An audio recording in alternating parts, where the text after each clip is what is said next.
എല്ലാവർക്കും നമസ്കാരം. നമ്മുടെ ചാനലിലെ പുതിയൊരു വീഡിയോയിലേക്ക് എല്ലാ പ്രിയപ്പെട്ടവർക്കും ഒരിക്കൽ കൂടി സ്വാഗതം. ഇന്ന് നമ്മൾ വീഡിയോയിലൂടെ കാണാനായിട്ട് പോകുന്ന പ്രയറിൻ്റെ സമയത്ത് ഡി മൈനർ കോഡ് ഉപയോഗിച്ച് എങ്ങനെ നമുക്ക് ബാക്ക് ചെയ്യാം എന്നതിനെ കുറിച്ചാണ് ഇന്ന് പറയാനായിട്ട് പോകുന്നത്. അപ്പോൾ നമുക്ക് ഒട്ടും സമയം കളയാതെ നമുക്ക് നേരെ വീഡിയോയിലേക്ക് പോകാം.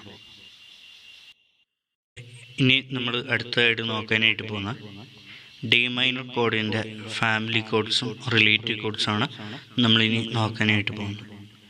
അപ്പോൾ ഡി മൈനർ കോഡിൻ്റെ ഫസ്റ്റ് കോഡായിട്ട് നമ്മൾ കൊടുക്കുന്നത് ഫാമിലി കോഡ്സിൽ ഡി മൈനർ വരുന്നുണ്ട്, സി മേജർ കോഡ് വരുന്നുണ്ട്, എ ഷാർപ്പ് മേജർ കോഡ് വരുന്നുണ്ട്. ഫാമിലി കോഡ്സിൽ വരുന്ന കോഡുകളാണ്. ഇനി റിലേറ്റീവ് കോഡ്സിൽ എന്തൊക്കെ കോഡ്സ് വരുന്നുണ്ട് നമുക്ക് നോക്കാം. എഫ് മേജർ വരും, അതേപോലെ ജി മൈനർ കോഡ് വരുന്നുണ്ട്, പിന്നെ എ മേജർ കോഡ്. അപ്പോൾ ഇത്രയും കാര്യങ്ങളാണ് നമ്മുടെ ഡി മൈനർ കോഡിൽ വരുന്ന ഫാമിലി കോഡ്സും റിലേറ്റീവ് കോഡ്സും. ഓക്കെ, ഞാനൊരു എക്സാമ്പിൾ നിങ്ങൾ കാണിച്ചു തരാം. സ്വർഗത്തിൽ വസിക്കുന്നവനെ, അങ്ങയുടെ പക്കലേക്ക് ഞാൻ കണ്ണുകൾ ഉയർത്തുന്നു.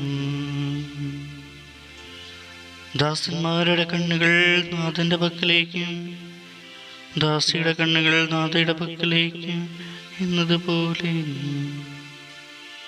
അപ്പോൾ ഇതൊരു മെത്തേഡാണ്. അപ്പോൾ ഇതേപോലെ നമുക്ക് പ്രാർത്ഥനകളുടെ ഇടയിൽ നമുക്ക് കോഡ് യൂസ് ചെയ്തിട്ട് പോകും. അപ്പോൾ അച്ഛൻ ചെല്ലുന്ന ഭാഗത്തായാലും നമുക്കങ്ങനെ യൂസ് ചെയ്യാനായിട്ട്. ഇപ്പോൾ വിശ്വാസ പ്രമാണം ചെല്ലുന്ന സമയം, അതുപോലെ സ്വർഗസ്ഥനായ പിതാവ് അങ്ങനെയൊക്കെ ചെല്ലുന്ന സമയത്തൊക്കെ നമുക്കിങ്ങനെ കോഡ് പിടിക്കുന്നത് നല്ലതായിരിക്കും. പിന്നെ അച്ഛന്മാർ ചെല്ലുന്ന ഭാഗം നമ്മൾ ആ സമയത്തൊക്കെ കോഡ് പിടിക്കുകയാണെങ്കിൽ കുറച്ചും കൂടെ മനോഹരമായിരിക്കും കേൾക്കാനായിട്ട്. അപ്പോൾ ഇത് പറഞ്ഞു തന്നതിന് മാത്രമേ ഉള്ളൂ. അപ്പോൾ എന്തെങ്കിലും സംശയങ്ങളോ കാര്യങ്ങളോ ഉണ്ടെന്നുണ്ടെങ്കിൽ തീർച്ചയായിട്ടും ചോദിച്ചോ, അറിയുന്നത് പോലെ പറഞ്ഞുതരാം. ഓക്കെ, അപ്പോൾ പുതിയൊരു വീഡിയോയിൽ കാണുന്നവരേക്കും നന്ദി, നമസ്കാരം.